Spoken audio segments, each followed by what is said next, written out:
Oke, saya akan menyampaikan materi ini hari ini, pendekatan sistemik terintegrasi.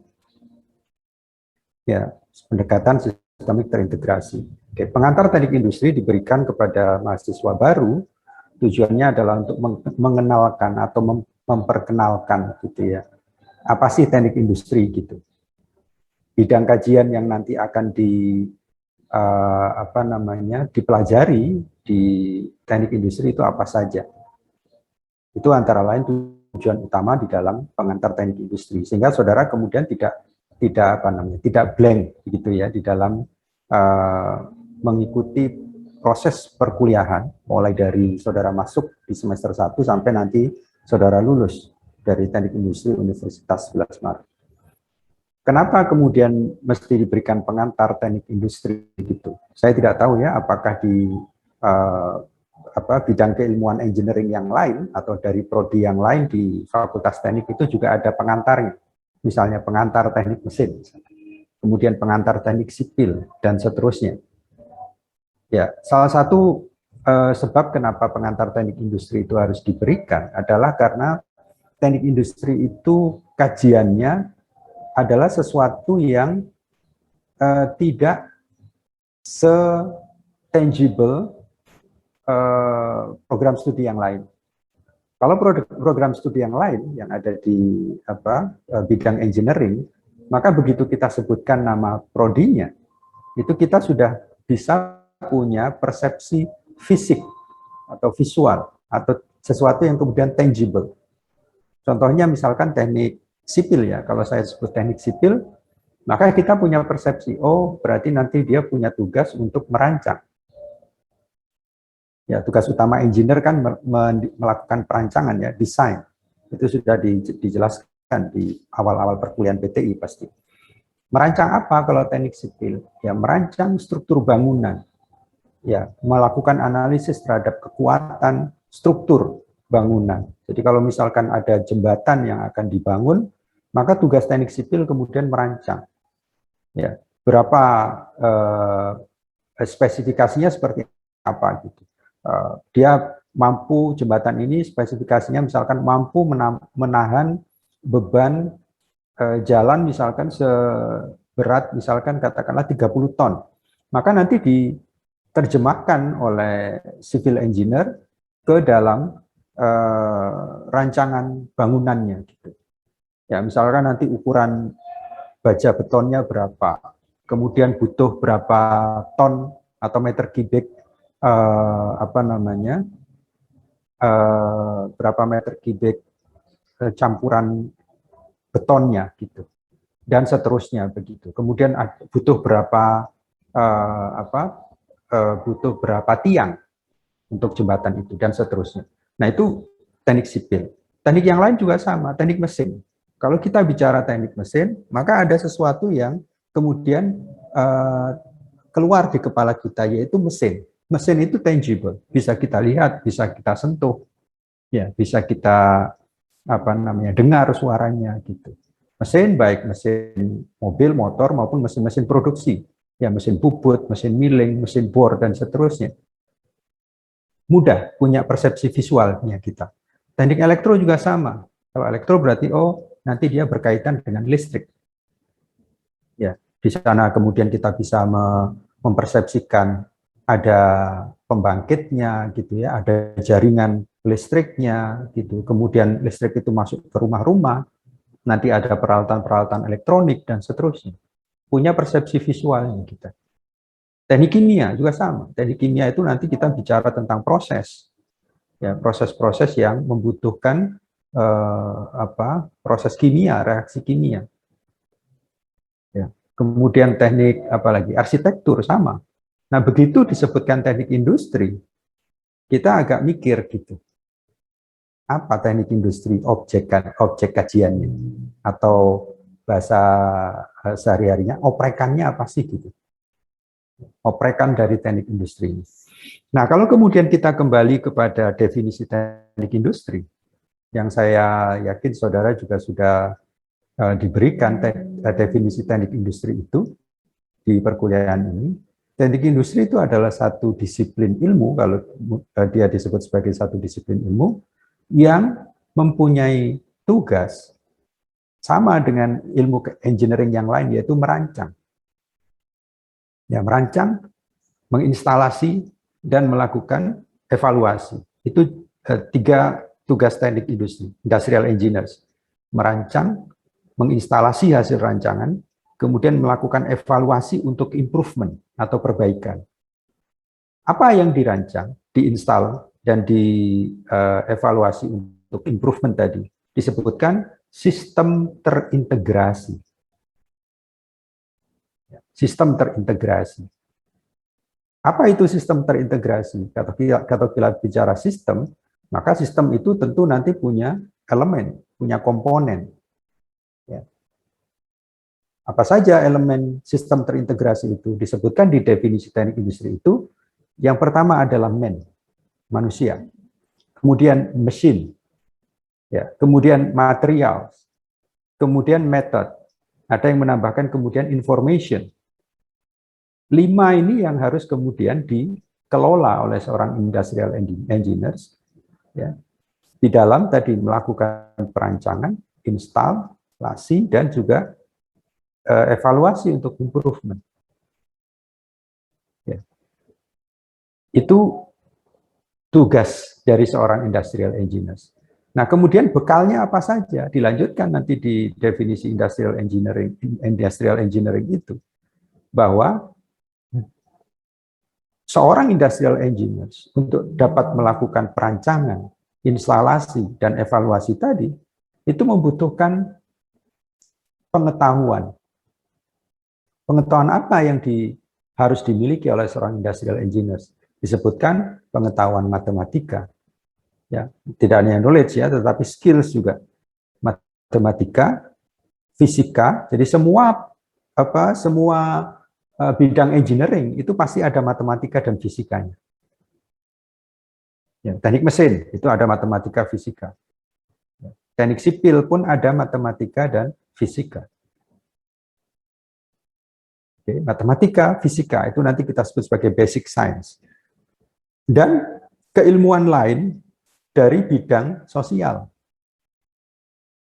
Itu yang tidak dimiliki oleh bidang studi engineering selain teknik industri. Hanya teknik industri yang belajar pengantar ilmu ekonomi. Saudara bisa cek di kurikulum teknik mesin misalnya, apakah mereka belajar pengantar ilmu ekonomi? Tidak. Hanya teknik industri yang belajar akuntansi. Saudara bisa cek apakah teknik sipil belajar akuntansi? Saya yakin tidak. Kalau di kita nanti nama mata kuliahnya analisis dan estimasi biaya. Ya. Nanti di situ saudara diajarkan bagaimana menghitung harga pokok produksi. Harga pokok produksi itu adalah harga dasar yang diperhitungkan dari semua cost atau biaya yang dikeluarkan oleh perusahaan di dalam menghasilkan satu unit produk tertentu.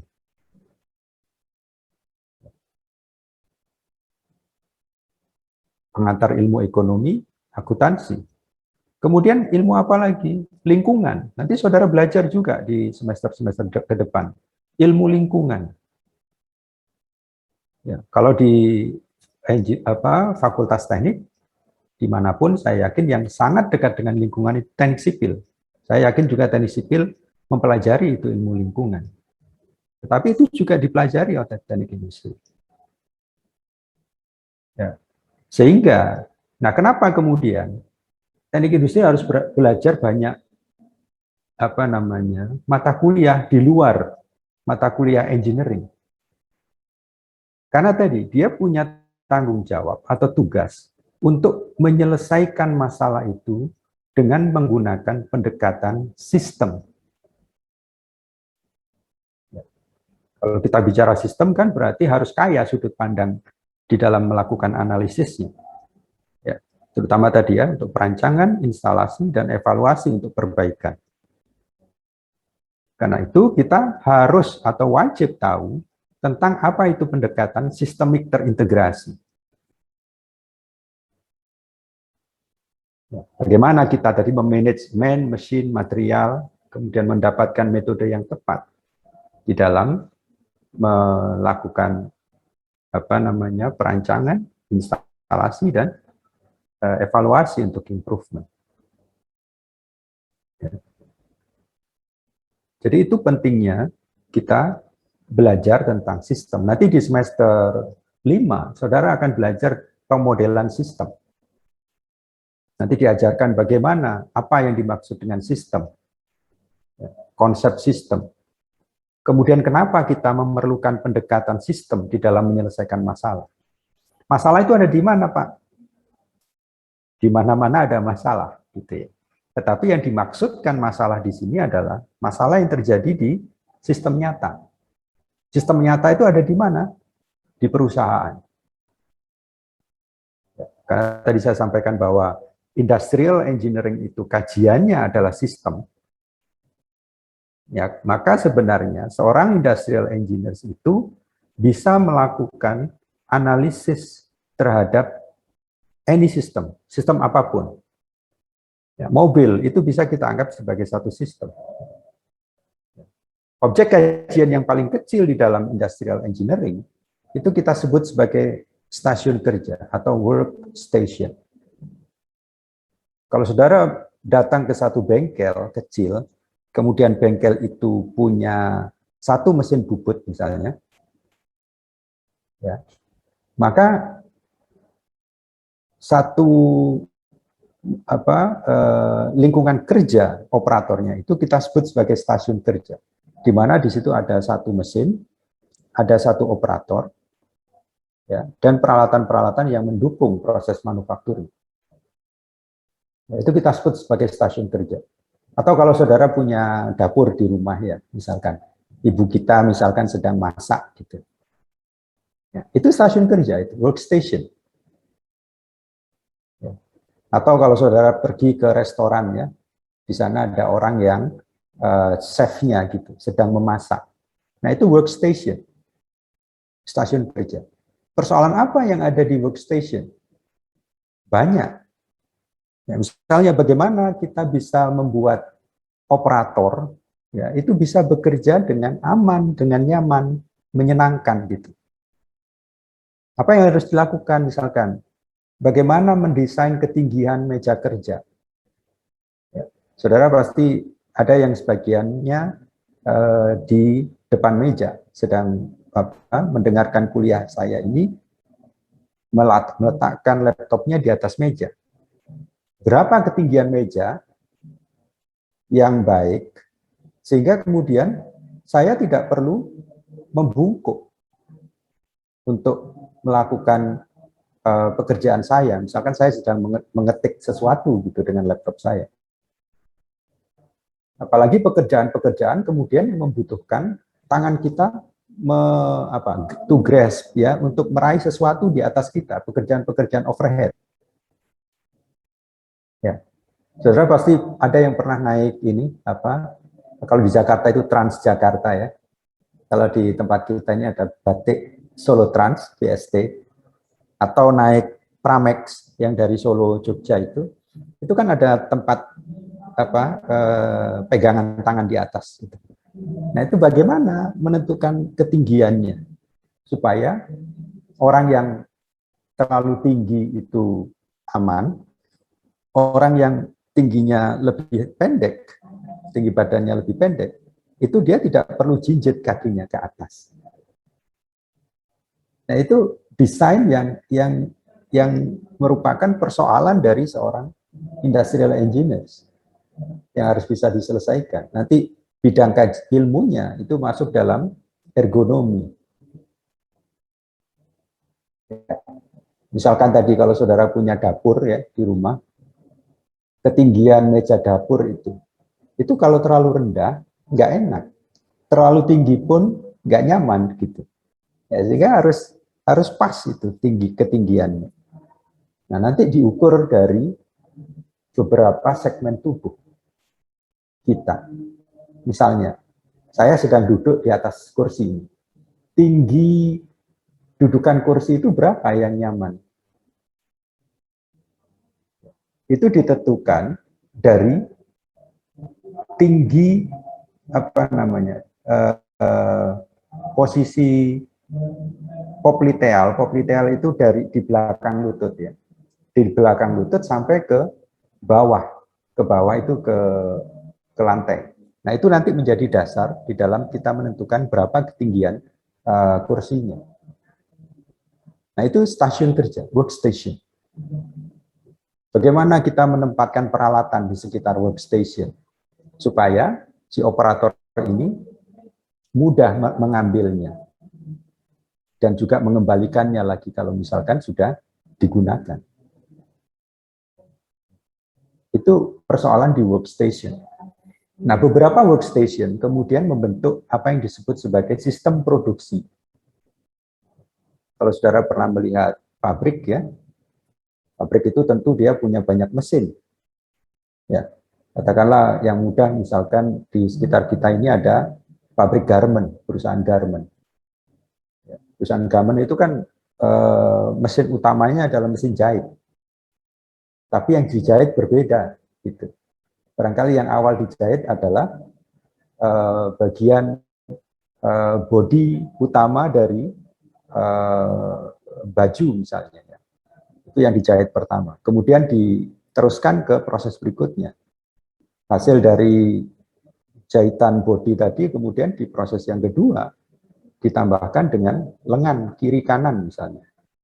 Nah setelah itu ke proses berikutnya misalkan memasang saku misalkan. Nah itu setiap orang atau satu operator yang kemudian berinteraksi dengan satu mesin itu kita sebut sebagai, boleh kita sebut sebagai workstation. Nah, kumpulan dari workstation untuk melakukan serangkaian proses tadi untuk memberikan nilai tambah dari raw material menjadi produk jadi, itu kita sebut sebagai sistem produksi. Ya, jadi saudara bisa melihat ya, sistemnya kemudian bersarang atau kita sebut sebagai nesting. Nah, kemudian sistem produksi itu hanya sebagian kecil saja atau menjadi subsistem dari sistem yang lebih besar yang kita sebut sebagai sistem perusahaan. Ya, jadi tadi sehingga kemudian kita harus melihat sistem itu dari sudut pandang yang tepat gitu. Tadi ya, workstation itu bisa kita anggap sebagai subsistem. Tapi ingat bahwa workstation itu sebagai sebuah sistem itu hanya merupakan satu subsistem dari sistem yang lebih besar, yaitu sistem produksi. Sistem produksi pun hanya merupakan satu subsistem dari sistem yang lebih besar lagi, yang kita kenal dengan nama sistem perusahaan. Karena sistem produksi itu hanya menjadi subsistem saja dari satu sistem perusahaan, maka ada subsistem yang lain. Apa? Kalau di dalam perusahaan sudah dibagi ke dalam departemen fungsional atau divisi-divisi fungsionalnya. Jadi ada bagian produksi, sistem produksi, ada bagian finance misalkan, bagian keuangan yang ngurusi payroll, ya gaji karyawan, gaji operator, dan seterusnya. Menghitung biaya produksinya. Itu sistem keuangan perusahaan. Menjadi subsistem kemudian di perusahaan itu. Ada bagian purchasing, pembelian.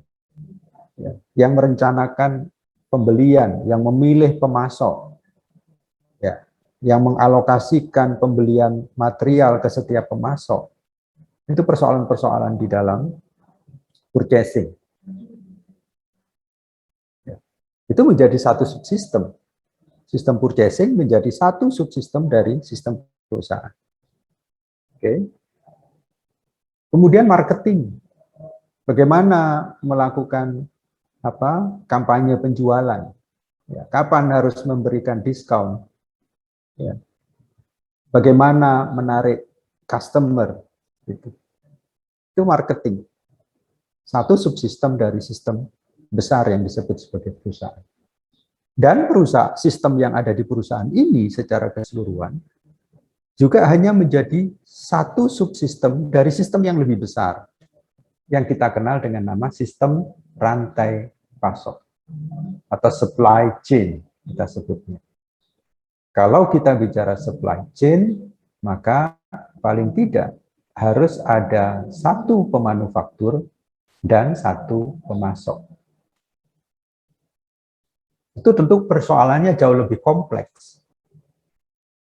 Ya. Bisa kita tambahkan nanti misalkan dealer. Ya, kalau kita melihat misalnya ya contoh perusahaan yang besar, misalkan Toyota. Toyota itu untuk menghasilkan satu produk dalam bentuk mobil jadi yang sudah dirakit, itu membutuhkan ratusan, bahkan mungkin ribuan komponen.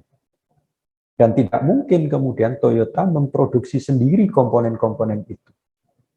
Tentu sebagian besarnya itu di-outsource, dialihdayakan ke para pemasok. Sehingga Toyota hanya memproduksi komponen-komponen yang penting saja. Misalkan bodi ya, bodi itu dibuat sendiri. Kemudian engine, mesin penggeraknya, itu dibuat sendiri. Yang lain di-outsource. Berapa harus dibeli dari pemasok? Ya. Berapa yang harus disimpan dan seterusnya. Nah, itu supply chain. Nah, setelah produk mobilnya selesai dirakit, kemudian dikirim kemana? Ke dealer. Jadi, tadi saya sampaikan bahwa Toyota sebagai perusahaan itu menjadi satu subsistem dari sistem rantai pasok. Sistem rantai pasok paling tidak ada pemanufaktur dalam hal ini Toyota dan satu pemasok. Kemudian kalau mau kita perluas, maka nanti ada dealer masuk di dalam sistem pemasok, sistem rantai pasok itu atau supply chain kita menyebutnya. Jadi itu sistem yang menjadi kajian seorang industrial engineers, ya, yang kemudian masalah-masalah yang dihadapi di dalam sistem-sistem tadi, mulai dari stasiun kerja, sistem produksi atau sistem yang lain di dalam perusahaan, kemudian sistem rantai pasoknya, itu harus diselesaikan dengan pendekatan sistemik terintegrasi. Kenapa kita membutuhkan pendekatan sistemik terintegrasi? Karena masalah yang dihadapi itu dari hari ke hari itu semakin kompleks. Tidak bisa kemudian kita hanya menyelesaikannya dengan common sense. Tahu common sense ya? Common sense itu logika sederhana. Atau sebab akibat. Sebab akibat itu hanya bisa diselesaikan dengan hanya bisa menyelesaikan persoalan-persoalan yang sederhana. Sehingga nanti kita lihat masalahnya seperti apa. Kalau masalahnya masalah yang sederhana, maka barangkali kita tidak perlu pendekatan sistemik terintegrasi. Yang kita perlukan adalah, atau kita memerlukan pendekatan sistemik terintegrasi di dalam menyelesaikan masalah, kalau masalahnya punya kompleksitas. Oke, itu dulu. Silakan kalau ada pertanyaan. Ada pertanyaan? Izananda? Nggak ada Izananda. Ada pertanyaan? Silakan. Oke, nanti saudara lihat ya, kemarin di kelas C ya, saya sampaikan bahwa supaya saudara tahu secara baik definisi teknik industri, nanti saudara akses iise.org. Saudara catat, iise.org, Institute of Industrial and System Engineering. Jadi lembaga teknik dan sistem industri. Itu satu international institute yang ada di Amerika yang menaungi industrial engineer atau industrial engineering. Saudara lihat nanti di sana apa definisi teknik industri. Kemudian cek juga apa yang disebut sebagai body of knowledge. Pengetahuan yang membentuk batang tubuhnya teknik industri. Sekarang di situ di ISE itu nanti saudara download ya, bisa di-download di situ satu satu bahan bacaan. Jadi cari body of knowledge atau BOK. B-nya besar, O-nya kecil, K-nya besar. Body of knowledge of industrial engineering.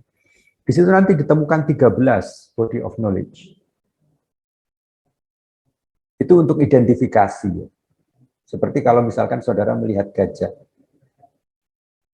secara visual. Gajah itu bagaimana bentuknya? Oh, kakinya seperti ini. Oh, telinganya lebar. Oh, ekornya kecil misalkan. Oh, badannya besar sekali. Itu ciri-ciri yang kita temukan dari seekor gajah. Nah, IISE tadi juga menyiapkan ciri-ciri dari seorang industrial engineer atau prodi teknik industri. Apa sih cirinya? Oh, dia harus punya pengetahuan misalkan operation research atau riset operasi. Oh, dia harus punya pengetahuan tentang ergonomi. Oh, dia harus punya pengetahuan tentang perancangan tata letak fasilitas misalkan. Nah, itu yang disebut sebagai body of knowledge, BOK dari seorang industrial engineer. Oke, silakan. Ada pertanyaan? Ngantuk ya? Atau saya terlalu serius? Halo. Saya biasanya kenalan dulu biasanya kalau mahasiswa baru gini.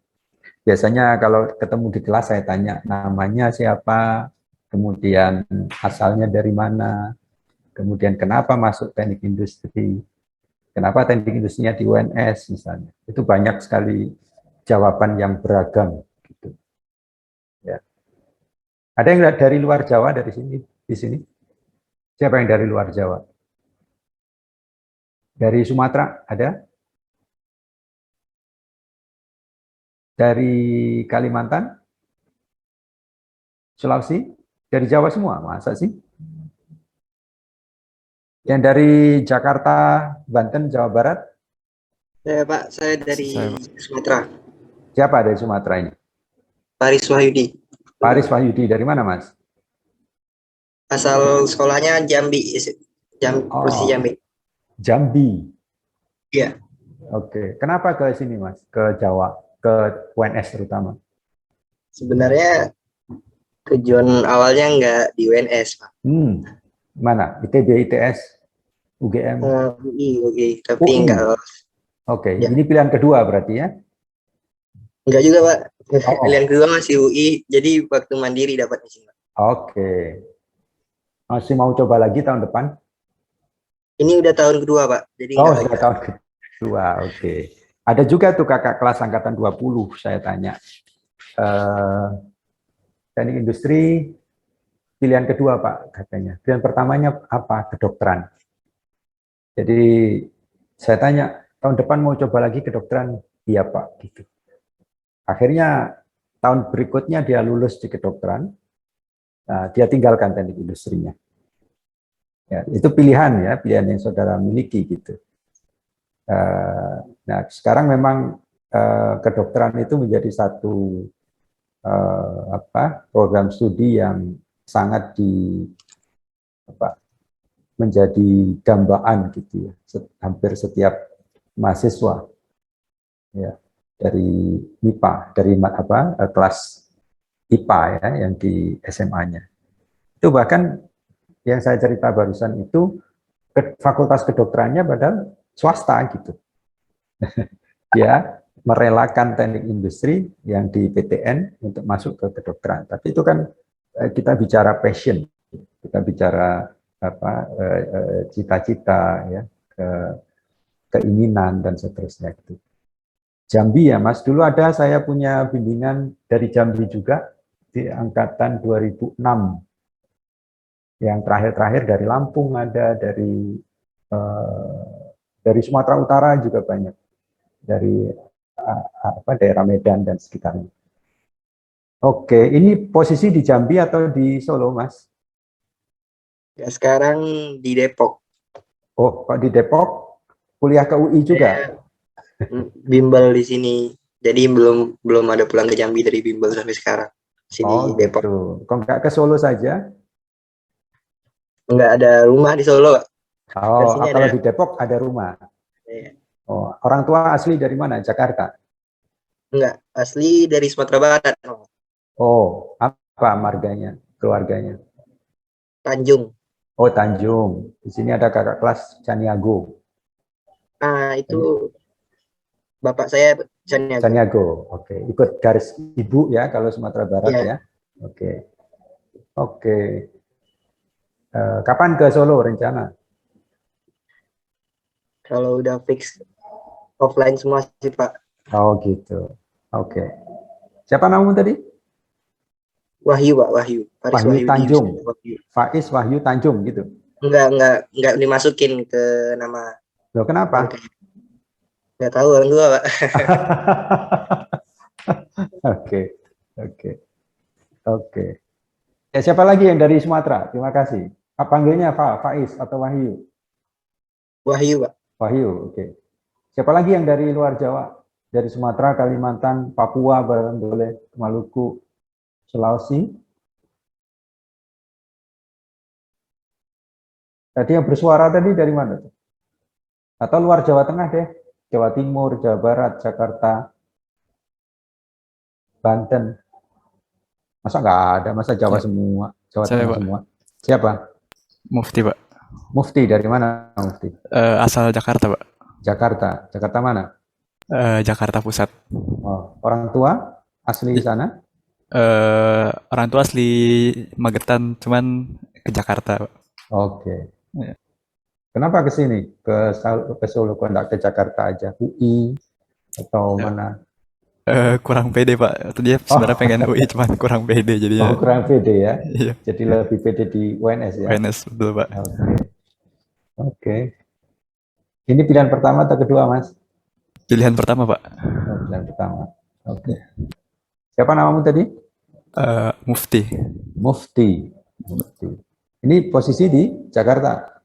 Sekarang lagi di Bogor di rumah orang tua. Pindah ke Bogor. Oke. Oh, oh, orang tua di Bogor. Iya Pak, betul. Oke. Oke, terima kasih. Ya, memang pandemi membuat eh, agak sedikit masalah ya, meskipun bukan masalah besar, tetapi tentu saja kebersamaan dalam satu angkatan itu pasti berbeda ya dengan kalau saudara misalkan ketemu secara langsung gitu, offline, secara fisik, dibandingkan dengan apa ketemu secara maya seperti ini. Gimana itu interaksi dengan teman kalau sehari-hari? Pakai Zoom juga? Pernah nggak ngobrol satu kelas di ruang Zoom gitu? Atau Sebelumnya pernah sih Pak. pernah? Atau Iya. jangan-jangan belum saling kenal ini? Udah ya? Sebelumnya pernah Pak, Zoom rame-rame Pak. Oke. Asik nggak ngobrolnya? Pasti agak berbeda ya ininya ya, apa namanya, rasa atau kesannya gitu dibandingkan dengan kalau ketemu langsung. Oke, saya lanjutkan ya kuliahnya ya. Jadi itu tadi tentang sistem ya. Nah, kemudian tadi karena kita bicara pendekatan sistemik terintegrasi, ya, maka pendekatan sistemik terintegrasi itu tadi saya sampaikan digunakan untuk apa? Untuk menyelesaikan masalah. Masalah yang mana? Masalah yang terjadi di dalam sistem. Karena itu di sini di sebelah kiri gambar di dalam slide ini ada real system. Sistem nyata. Sistem nyata itu apa? Tadi yang sudah saya sebutkan ya, stasiun kerja, kemudian sistem produksi, perusahaan, sistem rantai pasok. Itu real system. Saya biasanya suka memberikan contoh yang sederhana. Sistem yang paling sederhana yang bisa kita lihat atau kita amati adalah sistem antrian. Di mana saudara pernah melihat sistem antrian atau mengalami antrian? Harus ngantri gitu. Di mana? Kasir Pak. Kasir ya. Oke, kasir. Kenapa terjadi antrian? Ada nggak yang pernah mengamati? Oh, kenapa ya kok terjadi antrian gitu? Ada yang bisa jawab? Karena Kenapa banyak kok? yang belanja, Pak. Karena banyak yang belanja. Iya. Oke. Oke, kalau yang belanja sedikit, Ya ngantri tapi nggak terlalu apa ya, panjang gitu sih, Pak. nggak terlalu panjang ya. Jadi kalau sedikit ngantri juga, tetapi tidak terlalu panjang. Satu hal sebenarnya yang membuat kenapa terjadi antrian. Jadi kapan antrian itu terjadi? Antrian itu terjadi kalau waktu pelayanan di kasir itu lebih apa? Lebih eh, lebih panjang daripada waktu antar kedatangan konsumennya. Paham ya? Jadi sekali lagi, kapan antrian itu terjadi? Kalau waktu pelayanan di kasir itu lebih lama atau lebih panjang daripada waktu antar kedatangan konsumen. Baru terjadi antrian. Kalau sebaliknya tidak akan terjadi antrian. Betul ya? Misalnya nih, sekarang jam berapa nih? Jam 10 lebih 10, jam 8 lebih 10. Katakanlah jam 8 lebih 10 ini, ada orang yang baru saja dilayani di kasir. Ya, katakanlah pelayanannya 5 menit misalnya. Maka dia akan selesai dilayani di jam 8 lebih 15. Nah, akan terjadi antrian kalau ada orang lain yang datang setelah customer pertama tadi, datangnya sebelum jam 8.15. Artinya apa? Waktu pelayanannya lebih panjang daripada waktu antar kedatangannya. Maka di situ akan terjadi antrian. Tidak terjadi antrian kalau sebaliknya. Tadi misalkan pelayanan terhadap customer yang pertama tadi 5 menit, sehingga dia selesai dilayani 8.15. Customer berikutnya datang 7 menit kemudian, atau 7 menit dari jam 8, berarti jam 8.17. Dia nggak perlu ngantri, langsung saja. Ya, itu yang menyebabkan terjadinya antrian secara prinsip. Nah, antrian itu menjadi masalah. Ya, kenapa ya? Di mana-mana orang nggak suka mengantri, apalagi di Indonesia ya, suka serobot sana, serobot sini gitu. Ya, bahkan perilaku di jalan pun mencerminkan itu gitu. Apalagi yang naik motor ya, naik motor itu wah, celah sekecil apapun dia masuk gitu kalau di traffic light ya, di lampu lalu lintas, di lampu merah itu perilaku kita begitu. Berbeda dengan yang terjadi di luar negeri. Di Jepang misalnya, itu orang mengantri luar biasa. Itu saya pernah ke Kyushu, itu saya punya partner namanya Muraki Sensei, Profesor Muraki. Ke Jepang itu dia dengan bangga mengatakan Japanese people queue in line katanya. Mau masuk ke mana? Ke MRT ya, ke MRT. Itu orang Jepang luar biasa. Bagaimana mereka mematuhi garis kuning supaya aman. Kemudian mereka antri di tempatnya, di tempat yang sudah ditentukan.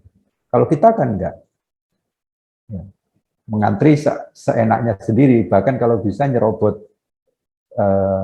antrian kan gitu ya. Itu karena orang tidak suka mengantri memang pada dasarnya. Sehingga itu tadi penyebab antrian. Kalau misalkan ya manajer bank atau supermarket merasa bahwa oh ini antriannya terlalu panjang, nggak bagus nih. Orang waktu mengantrinya terlalu lama. Apa yang harus dilakukan oleh si manajer itu?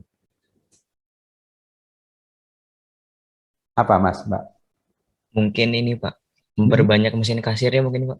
Oke, menambah teller. atau menambah kasir, kan gitu ya. Itu logika sederhana. Saya tambah kasir. Tetapi si manajer tidak pasti mau nambah berapa. Mau nambah 1 menjadi 2, atau menambah 2 sehingga totalnya menjadi 3. Oke. Nah, apa yang harus dilakukan? Untuk si manajer tadi tahu, oke, saya tambah 1. Secara pasti ya. Oh, kalau saya tambah 2. Apa yang harus dilakukan oleh manajer? Ada yang tahu?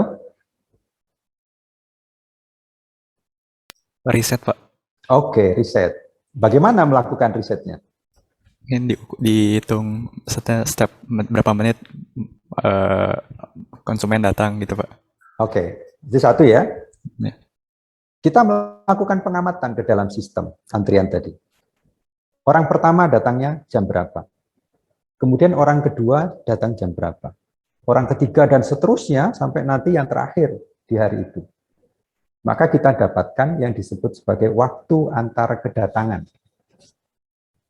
Oke, itu data yang nanti diperlukan untuk mengambil keputusan mau nambah 1 atau 2 kasir. Oke, itu data yang pertama ya. Data apa lagi yang diperlukan?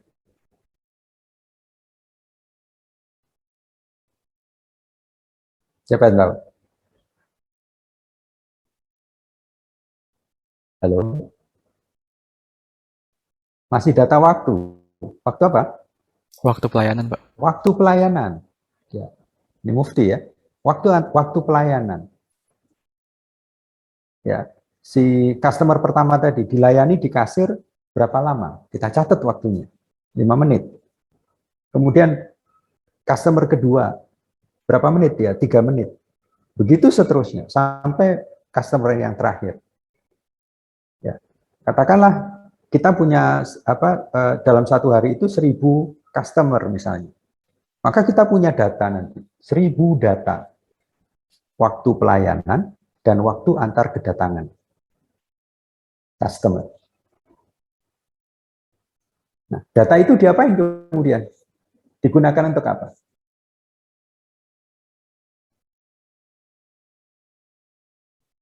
Digunakan untuk membuat atau membangun model. Pernah dengar kata model ya? Nah, di sini kalau digambar di slide ini kan ada model standar. Pernah dengar kata model ya? Sering ya? Apa model itu? Atau apa yang dimaksud dengan model? Tidak perlu model adalah ya, tetapi pemahaman saudara saja. Atau kalau tidak bisa mengungkapkan pemahamannya, maka beri contoh model. Apa misalnya model itu? Khadijah Fitriyah, mana Khadijah Fitriyah? Ada? Khadijah? Oh, enggak ada. Fariha Septi. Ada Fariha Septi? Ada, Pak. Oke. Apa itu model? Atau kalau tidak, kamu boleh beri contoh model. Hmm, model itu apa ya? Atau kamu pernah melihat model di mana? Gitu. Di suatu perusahaan. Apa misalnya?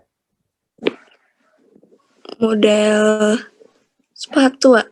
Model sepatu. Iya. Model sepatu.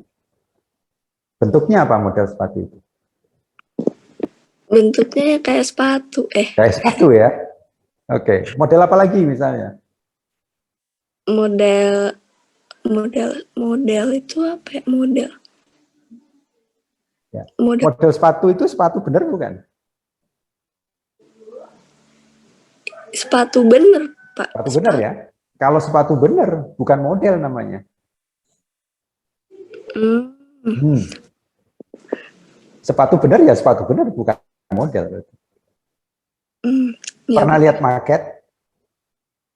Maket pernah, Pak. Maket. Maket apa yang dilihat? Denah kampus. Kampus ya. Oke, market kampus. Nah, itu model. Hmm, Model. Artinya apa kalau begitu model? model matematika. Nah, model matematika juga model. Iya. Apalagi? Tahu Hot Wheel ya? Hot Wheel itu model. Tahu Hot Wheel? Tahu ya?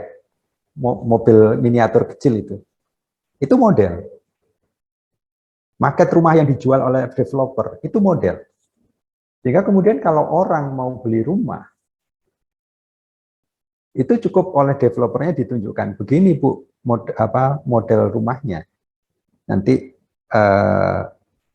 bisa ditunjukkan di mana ruang tamunya, ruang kamarnya ada berapa, dan seterusnya dengan market itu. Karena rumahnya belum dibangun. Nah, itu model, contoh-contoh modelnya. Matematika tadi juga disebut sebagai model. Nah, kalau begitu apa itu model? Dikaitkan dengan real system tadi ya. Market rumah, itu ada real systemnya. Mana ya rumah sebenarnya yang nanti akan dibangun?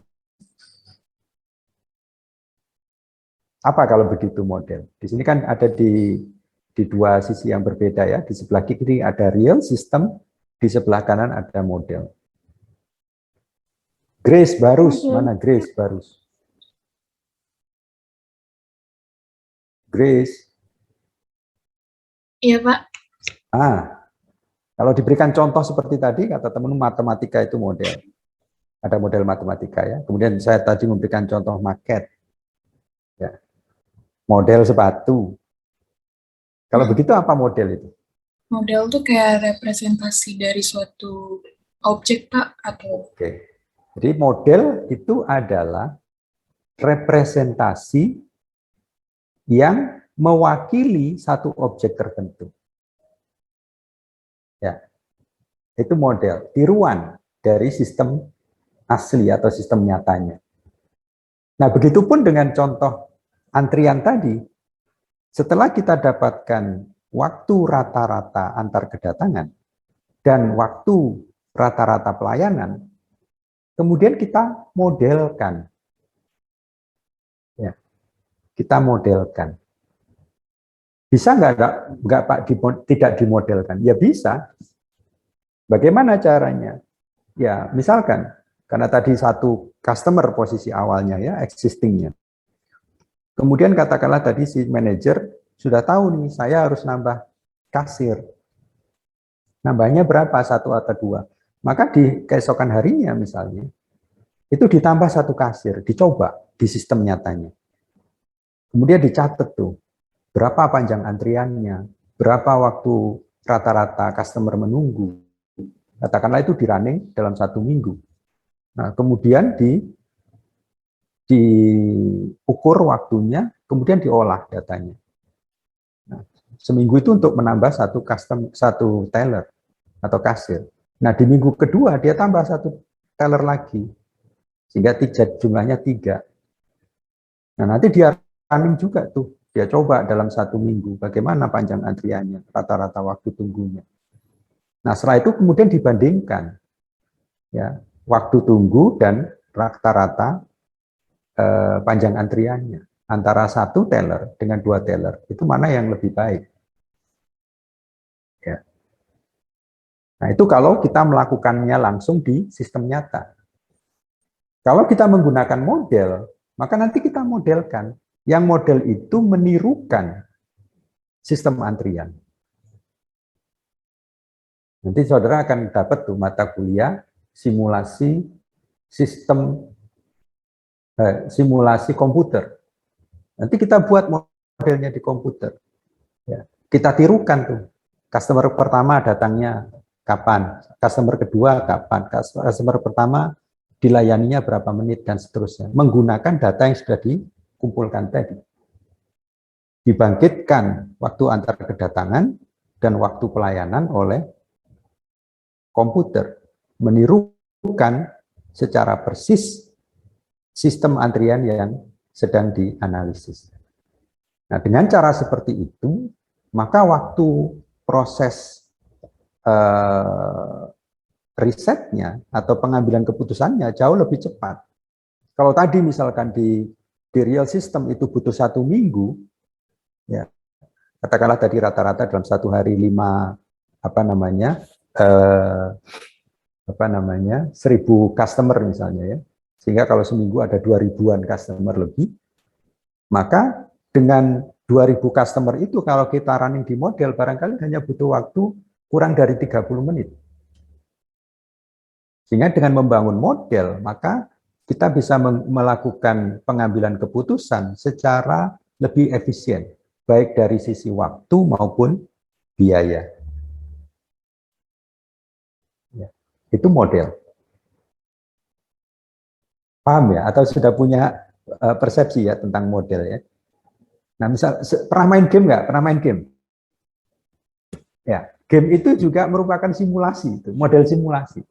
Yang cowok misalkan suka main game sepak bola nggak?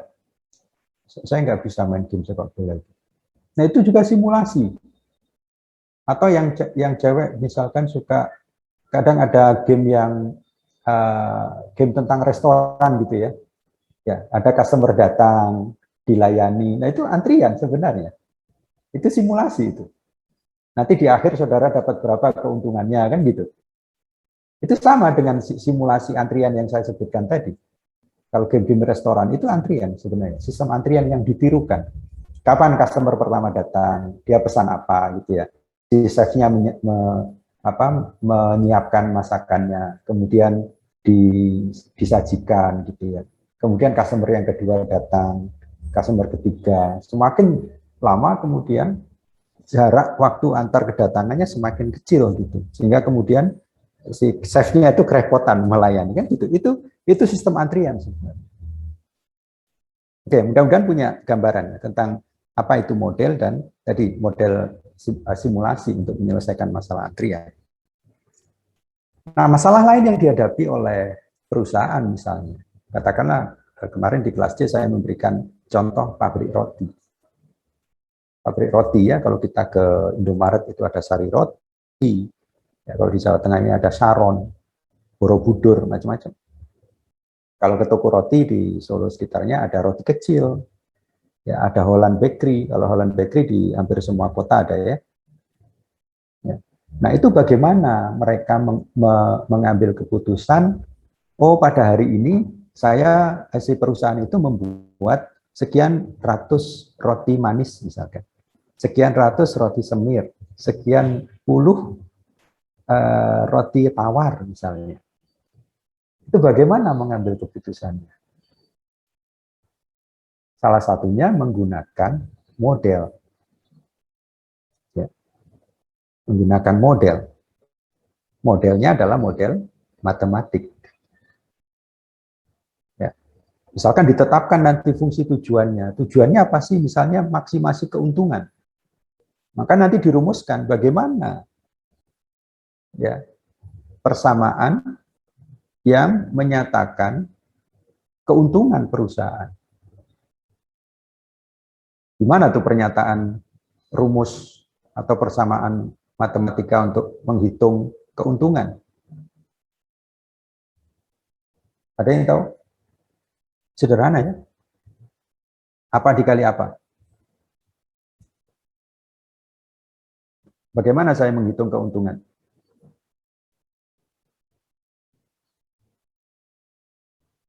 Ilham Faras, ada?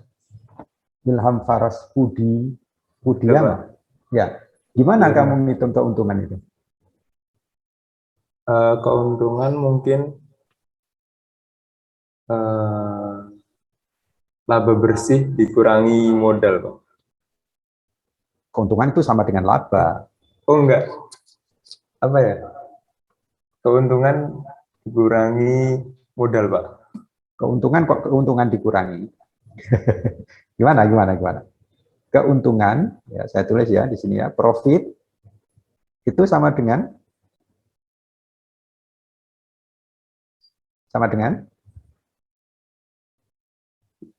keuntungan. Iya, profit itu keuntungan. Tapi bagaimana perusahaan menghitung keuntungan? Harga jual, Pak. Oke. Harga jual, terus diapain harga jual? Dikurang biaya produksi. Harga jual, bentar ya, saya tutup. Harga jual, saya tulis ya. Harga jual,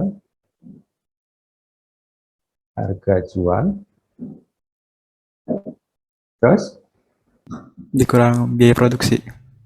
dikurangi biaya produksi. Oke. Biaya. Saya tulis biaya saja ya. Oke, harga jual dikurangi biaya. Itu kalau ini menghitung profit per unit. Betul ya?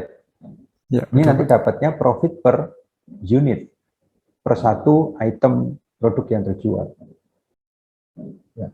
Nah, nanti persamaan ini itu bisa saya modelkan dengan menggunakan model matematik. Karena model matematik, maka harus ada notasinya, ada simbolnya. Misalkan profit saya simbolkan dengan P. Kemudian sama dengan harga jual, katakanlah saya simbolkan dengan H. Kalau menjualnya, kalau menghitungnya total profit, maka harga jual ini harus dikalikan dengan berapa banyak yang terjual. Betul ya? Misalkan yang berapa banyak yang terjual saya simbolkan dengan X. Dikurangi dengan biayanya. Ya, cost-nya. Katakanlah cost-nya saya simbolkan dengan C misalnya ya. C. Nah, ini menghitung total produk, total keuntungan untuk satu jenis produk saja. Misalkan, X itu roti tawar.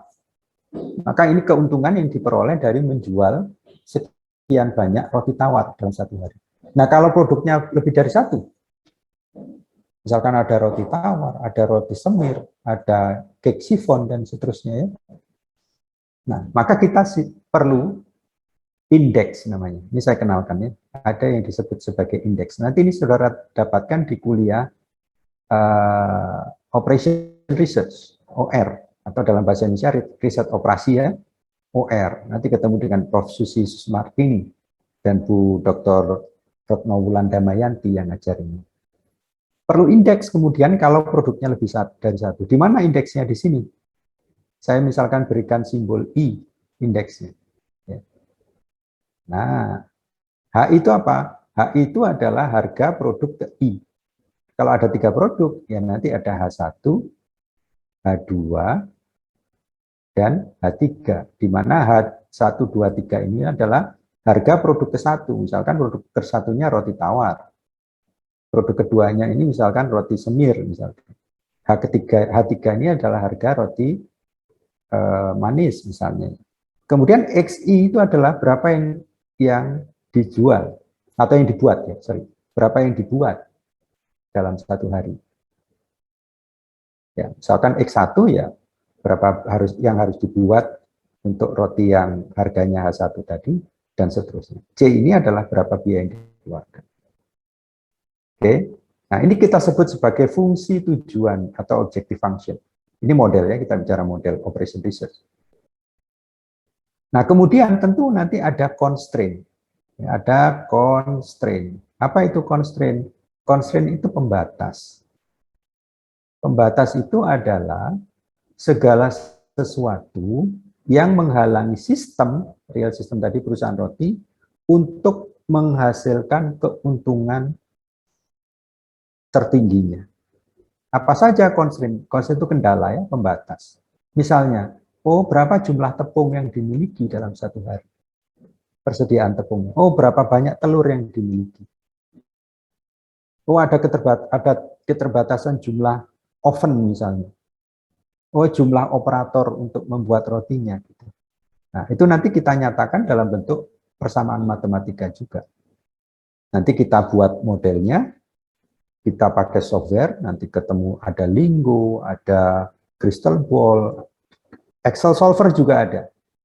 Coba nanti cek ya, di Excel, saudara, kemudian cari solver. Excel Solver. Di setiap Excel itu sudah embedded di dalamnya ada solver. Solver itu nanti digunakan untuk menyelesaikan masalah-masalah seperti ini. Ya, model-model matematika seperti ini. Yang kita sebut nanti sebagai model optimasi atau optimisasi.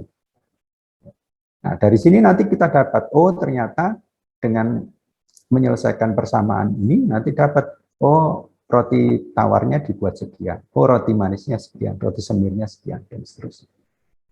Nah, itu model. Ya. Ada pertanyaan? Ya udah jelas ya.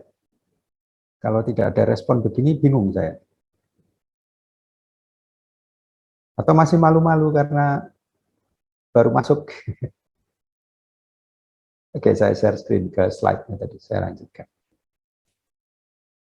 Oke ya. Jadi ini model, dimodelkan. Atau misalkan contoh model yang lain adalah model pesawat. Ya. Pernah dengar lorong angin atau wind tunnel? Kalau belum nanti cek di YouTube, wind tunnel atau lorong angin. Lorong angin itu digunakan untuk menguji pesawat, rancangan pesawat. Kenapa harus dibuat modelnya pesawat itu untuk diuji di lorong angin? Karena kalau tidak diuji dulu di lorong angin, tidak tahu nanti bagaimana respon desain pesawatnya ya, bodinya, kemudian desain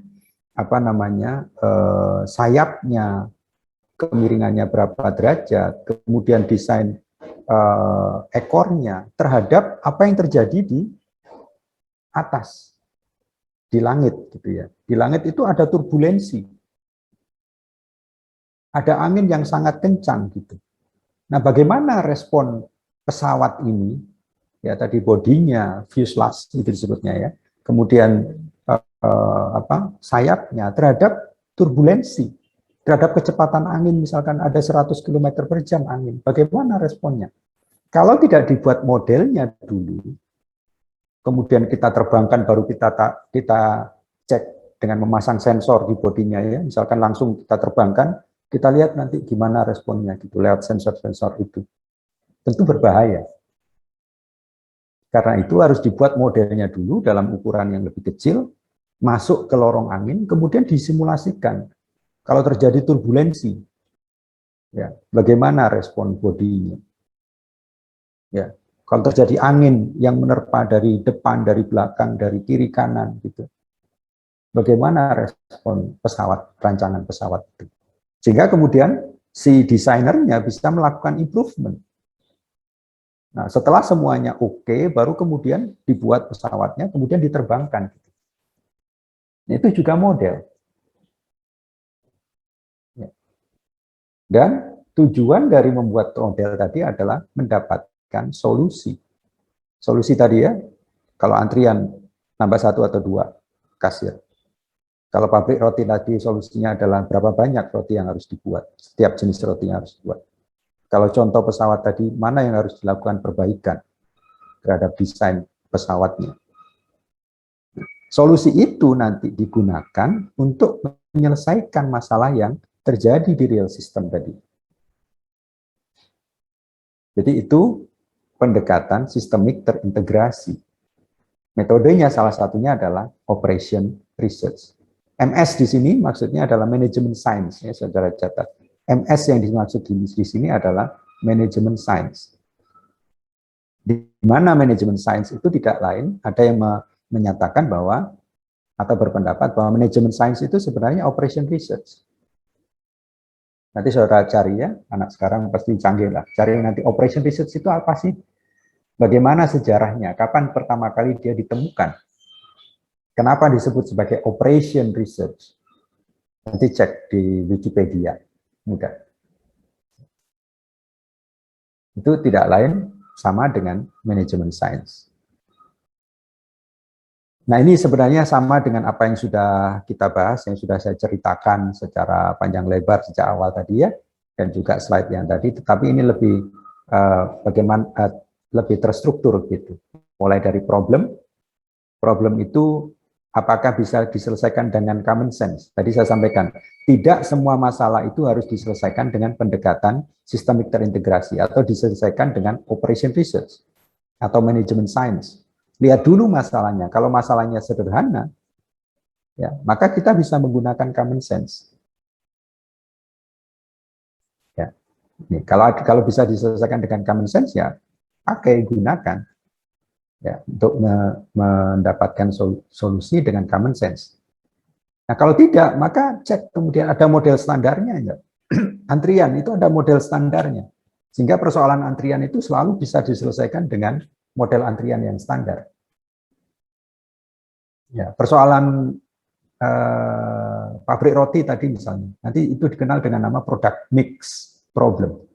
Ada model standarnya. Kalau ada model standarnya, ya formulasikan sesuai dengan model standarnya. Kemudian cari solusinya. Kalau tidak ada model standarnya, maka pilihannya ada 3. Kita mau mengembangkan alternatif-alternatif baru untuk problem solving, atau membangun model yang baru, atau menggunakan model simulasi. Semuanya bertujuan untuk mendapatkan solusi, yang solusi itu nanti diterapkan di real system, di mana problem itu berada atau terjadi. Ini problem solving approach, ya, mulai dari mendefinisikan masalah, mengenerate alternatif. Kalau alternatif yang antrian tadi, alternatifnya dia mau nambah 1 atau 2 hasil. Ya. Kemudian memilih model-model standar kalau ada, kalau tidak ya berarti nanti harus memunculkan alternatif baru, membangun model baru atau simulasi. Kemudian yang terakhir adalah get the best solution dari model tadi. Kemudian diambil keputusan dan diimplementasikan di sistem nyata. Nah, ini decision making itu ada 2 kategori. Kita bisa menggunakan judgment. Ya, judgment itu tentu berdasarkan pada pengetahuan orang, expertise dari orang. Sehingga seorang manajer misalkan, barangkali dia untuk mengambil keputusan tidak perlu membangun modelnya. Karena dia sudah punya pengalaman sekian lama, sekian tahun di dalam proses pengambilan keputusan. Sehingga modelnya itu sudah ada di kepalanya. Nah, untuk seorang expert seperti ini, yang dia bisa mengambil keputusan menggunakan judgment, modelnya itu yang sudah ada di kepalanya, itu disebut sebagai mental model. Mental model. Nah, bagi seorang yang novice, yang baru di dalam proses pengambilan keputusan, atau permasalahannya sangat kompleks, maka kita perlu kemudian mencari solusi dengan menggunakan pendekatan saintifik, tadi modeling, mathematical modeling, atau membangun model simulasi. Nah, kalau judgment, kelemahannya adalah, ya, kelebihannya ya, judgment itu tentu lebih cepat di dalam pengambilan keputusan. Tapi kekurangannya adalah, atau kelemahannya adalah, kalau pengambilan keputusan dengan menggunakan judgment, maka antara satu orang dengan orang yang lain itu akan berbeda pengambilan keputusannya. Sedangkan kalau kita menggunakan metode sains, dengan manajemen sains atau operation research tadi, dengan model matematika, maka pengambilan keputusan atau keputusan yang diperoleh itu akan lebih konsisten dibandingkan dengan kalau menggunakan pendekatan judgment. Karena itu judgment ini dikatakan dia ada artnya, ada seninya ya di dalam pengambilan keputusan. Kalau solution yang ini dia scientific, karena pasti. Ya, misalkan tadi berapa banyak yang harus dibuat untuk roti itu. Kalau dia menggunakan operation research, maka sudah pasti, oh sekian, sekian, sekian. Kalau judgment dia tidak perlu model gitu. Oh hari ini kita buat sekian roti tawar, sekian, sekian, sekian gitu. Ya, sehingga ini bersifat lebih art, ya, lebih bersifat seni di dalam pengambilan keputusan kalau menggunakan judgment. Kalau yang solution yang ini lebih scientific. Kelebihan scientific adalah tadi ya lebih konsisten antara satu orang dengan orang yang lain. Modelnya sama ya tetap nanti hasilnya sama. Ya. Next, ini model operation research nanti ada 2 tipe, yang satu linear, yang kedua non-linear. Linear itu kalau hubungan antar variabelnya linear. Persamaan umum yang saudara kenal misalkan Y sama dengan A plus X itu linear. Yang non-linear yang mana? Kuadratik misalkan, itu non-linear. Dan tentu model-model operation research yang non-linear itu jauh lebih sulit untuk dimodelkan, dicari solusinya dibandingkan dengan yang linear. Ya, linear model itu apa? Nanti saudara di kuliah operation research atau riset operasi dikenalkan dengan linear programming, pemrograman linear. Bagaimana memodelkan persoalan yang ada di sistem nyata di perusahaan tadi menggunakan model-model matematika yang hubungan antara satu variabel dengan variabel yang lain itu linear. Kemudian ada model transportasi, transportation model. Model transportasi itu misalnya ada gudang gitu ya, katakanlah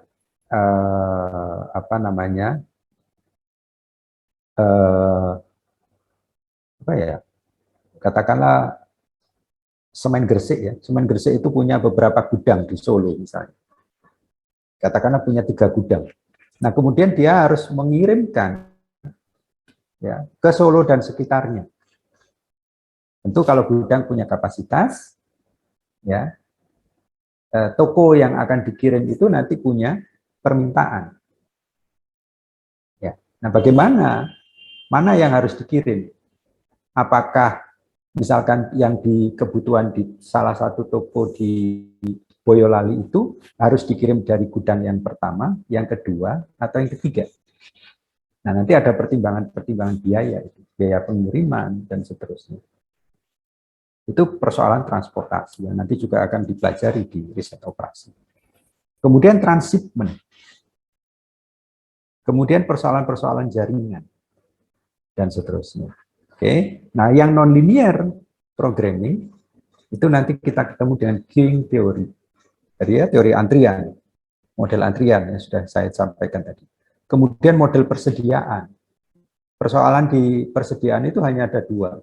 Kapan saya harus membeli? Ya, kalau toko itu kapan saya harus kulaan gitu ya. Kemudian untuk setiap kali kulaan itu saya beli berapa banyak produk yang saya mau kulaan. Tahu kulaan ya? Membeli dari supplier. Nah, itu persoalan persediaan. Kemudian nanti dipelajari juga pemrograman dinamik. Kemudian stochastic programming dan seterusnya. Ini schematic representation dari input-outputnya ya. Jadi inputnya, jadi kalau untuk untuk antrian tadi ada waktu antar kedatangan, ada waktu pelayanan gitu. Kemudian di sini sistemnya ada man, machine, material yang harus dikelola. Kemudian outputnya adalah solusi tentu saja. Nah kemudian ada boundary di sini, batas-batas yang harus ditentukan, ya, sehingga segala sesuatu yang berada di luar sistem ini kita sebut sebagai environment. Ya, fungsi environment itu ada 2, saudara catat. Yang pertama memberikan input kepada sistem, yang kedua menerima output. Ya. Ini sudah saya jelaskan tadi ya, manufacturing sebagai salah satu sistem produksi. Ini proses membangun model, nanti ini saudara dapatkan di kuliah pemodelan sistem di semester 5. Ya, menganalisis sistem, melakukan formulasi masalah, mengidentifikasi komponen-komponen model, ya, kemudian melakukan formulasi modelnya, mencari solusi, kemudian melakukan validasi. Apa fungsi validasi? Validasi fungsinya adalah untuk memastikan bahwa model yang dibuat itu sudah benar. Ya, itu validasi. Kalau sudah valid, maka selesai. Solusinya nanti digunakan untuk menyelesaikan real system, masalah yang terjadi di real system. Ini fishbone diagram, salah satu, pernah melihat ini? Ya, salah satu diagram yang bisa digunakan untuk problem solving secara sederhana. Ini nanti masuk di dalam cause and effect analysis, ya, analisis sebab akibat. Jadi yang di sini itu adalah masalahnya, nanti di sini tertulis indikator, Kemudian yang masalah apa yang terjadi di manusianya, di mesinnya, di materialnya, di metodenya, di lingkungannya, gitu, dan seterusnya. Kenapa disebut fishbone? Karena bentuknya seperti tulang ikan, ya.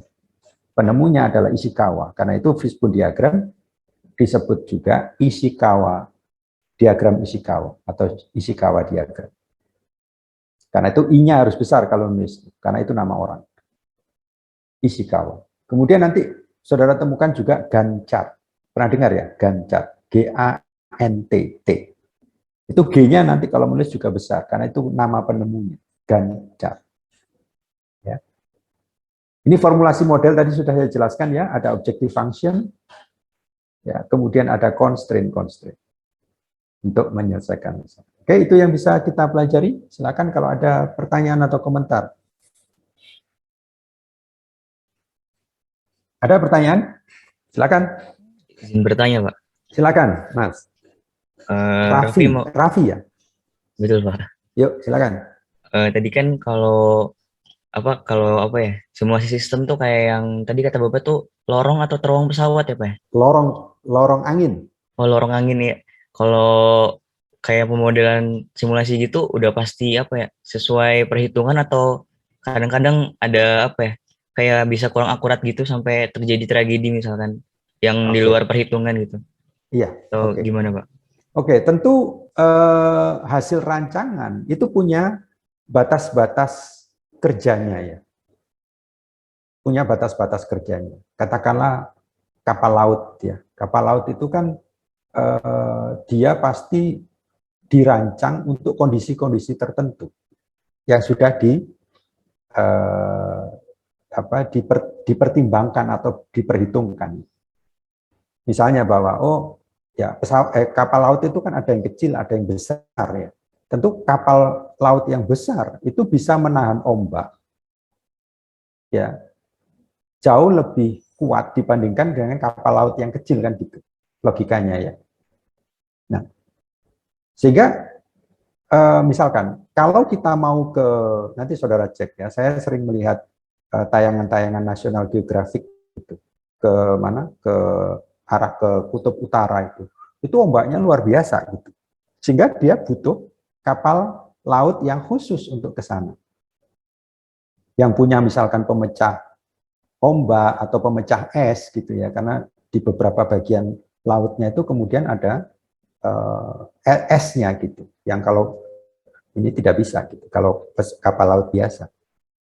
Nah, sehingga kemudian kapal laut yang ukuran kecil tadi itu tentu saja kemudian hanya bisa digunakan di wilayah-wilayah laut tertentu gitu, karena spesifikasinya memang untuk itu. Tetapi kan tidak bisa diabaikan bahwa dalam kondisi-kondisi ekstrim tertentu itu terjadi hal-hal yang ekstrim. Ya misalkan ini biasanya di Laut Jawa misalkan, itu ombaknya ya 2-3 meter gitu ya. Ya yang bisa ditahan oleh kapal laut yang ukuran kecil sampai sedang lah misalnya. Tapi namanya alam ya, lingkungan alam itu tidak bisa diprediksi. Katakanlah suatu saat terjadi ombak yang besar. Ya, 5 meter, 6 meter gitu. Maka terjadi juga misalkan kapal itu tenggelam, kapal lautnya. Pun juga pesawat, meskipun sudah dirancang dia di mana, di lorong angin, tapi kan kita tidak bisa mengabaikan bahwa situasi ekstrim itu bisa terjadi sewaktu-waktu.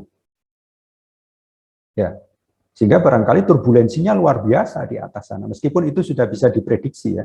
Jadi pilot itu sebelum dia menerbangkan pesawat, itu sudah diberikan ramalan cuacanya ya. Weather forecast-nya sudah diberikan. Oh ini nanti mendung atau hujan dan seterusnya. Tetapi tentu ada beberapa hal ya yang tidak bisa diprediksi dengan baik gitu. Ya, karena itu sering kita mendengar ada pesawat yang jatuh gitu ya, karena banyak hal yang berkaitan dengan alam. Ya, turbulensi, kemudian angin, ya, kemudian hujan, petir dan seterusnya gitu. Nah, kita tidak bisa menafikan itu ya, tetapi tadi model itu tentu juga sudah diuji di lorong angin. Ya, sama juga dengan mobil ya, yang di jalan darat. Mobil, kita kan selalu mengenakan sabuk pengaman itu. Nah, itu sudah disimulasikan. Nanti di pengujiannya disebut sebagai crashworthiness. Jadi kalau nanti cek di YouTube, crashworthiness itu disimulasikan. Jadi mobil yang sudah jadi itu kemudian diberikan manekin itu boneka ya, boneka yang sama persis dengan manusia, ya. Kemudian didudukkan di kursi depannya itu, kemudian dipasang ininya sabuk pengamannya. Kemudian dijalankan dengan kecepatan yang tinggi, ditabrakkan secara mendadak. Gitu.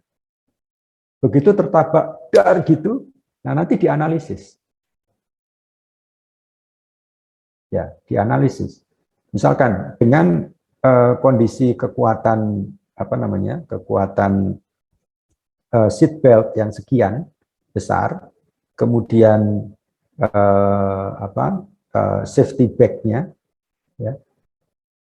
Safety bag namanya, airbag ya, airbag-nya itu mengembang atau tidak. Kalau mengembang, itu artinya kan fungsinya berjalan. Tapi nanti bisa dianalisis, bagian tubuh mana yang paling rentan terhadap kecelakaan seperti itu. Itu bagian dari crashworthiness, disimulasikan kalau terjadi kecelakaan yang fatal. Gitu. Nah, begitu Mas, kalau yang saya pahami ya. Jadi tetap saja ada kondisi-kondisi alam yang tidak bisa diprediksi. Tetapi tentu saja desain itu harus sesuai dengan keadaan yang normal ya. Semuanya kan sebenarnya dikaji atau dianalisis atau dirancang untuk kondisi-kondisi yang normal. Yang tidak normal itu tentu di luar aspek desainnya. Tetapi kalau desain itu nanti belajar elemen mesin, itu ada safety factor namanya. Safety factor itu nanti memberikan allowance kalau terjadi hal-hal yang tidak diinginkan tadi. Entah karena memang human error atau karena hal yang lain. Misalnya tadi ya, faktor lingkungan. Nah, seperti yang kemarin terjadi kecelakaan LRT ya. Ngikuti berita ya, di Jakarta itu LRT sedang diuji coba. Kalau diuji coba itu sebenarnya simulasi, tapi simulasinya secara langsung disimulasikan, berjalan mengelilingi jalurnya, nah kemudian terjadi kecelakaan. Ya, tentu itu tidak sesuatu yang tidak diharapkan kan gitu, kecelakaan itu. Untungnya masih simulasi gitu, artinya penumpangnya barangkali belum ada. Sehingga kemudian desainernya bisa melakukan evaluasi kelemahan sistemnya, mana yang harus diperbaiki. Ya. Begitu Mas Raffi? Baik Pak, terima kasih banyak Pak. Silakan kalau ada yang lain, pertanyaan. Ketua kelasnya siapa ya?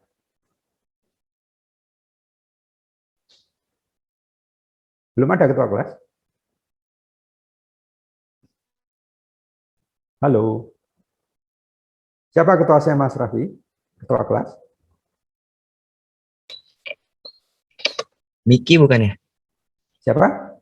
Mas Mikail. Siapa? Untuk Kormat PT-nya Mikail, Pak. Mana Mikail? Mas Mikail. Sepertinya izin tidak hadir. Izin. Oke. Ini Pak, izin sedang ada acara katanya Pak. Oke.